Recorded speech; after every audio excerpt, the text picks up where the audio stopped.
The MTA resuming regular service as hundreds of thousands are expected to return to work this week. We caught up with one New Yorker who just started riding the subway again for the first time in 4 months.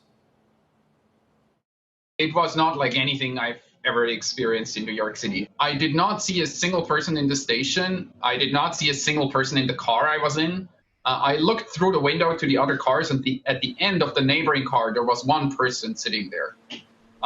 No one else. The seats, they would just look like these ceramic plates that we almost eat from, you know, they had like perfect shiny reflections, and actually it inspired me to take an Instagram picture, and people said like, wow, this is like from a cleaning ad. It felt surreal. There was no reason not to feel unsafe in any way, at least now, until more people figure out that they can actually take the subway.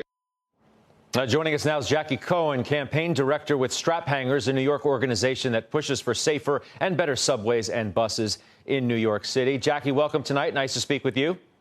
Nice to speak with you, Scott. Thanks for having me. Got to start somewhere, but how do you think it went today?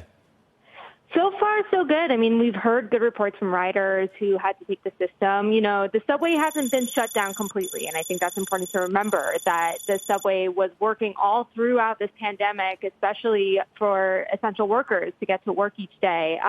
But today's a big day, and, you know, what we've seen so far is an uptick in ridership. Ridership is still way below what it was prior to the pandemic. I think overall on subways and buses combined, we saw 8 million people using subways and buses each day prior to the pandemic. So we saw a 90% drop off in those ridership numbers throughout, I think, by April. But, you know, we're starting to make our way back, and it's great to see. How long until you get back to some semblance of what feels like normal? Oh, what feels like normal? I think that's hard to say, and I don't know that we ever really go back to normal, right? I think normal for most New Yorkers, especially during rush hour commuting time, felt like being wedged into a subway car like a sardine. So I don't know that going back to that is the right way to go, right? I think that there will be a return to transit, but I think what we're going to need to see is, you know, more frequent service to be able to reduce that kind of overcrowding in the years to come. You know, the head of the MTA has been on this network suggesting that the New York City transit system is still the safest way to get to work. You think New Yorkers believe that?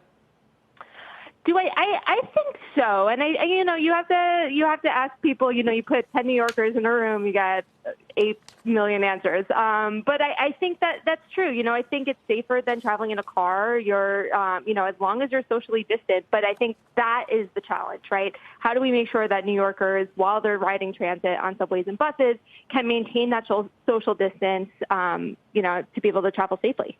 Good start, but a long way to go. Jaqi, we appreciate your time tonight. That's Jaqi Cohen joining us tonight.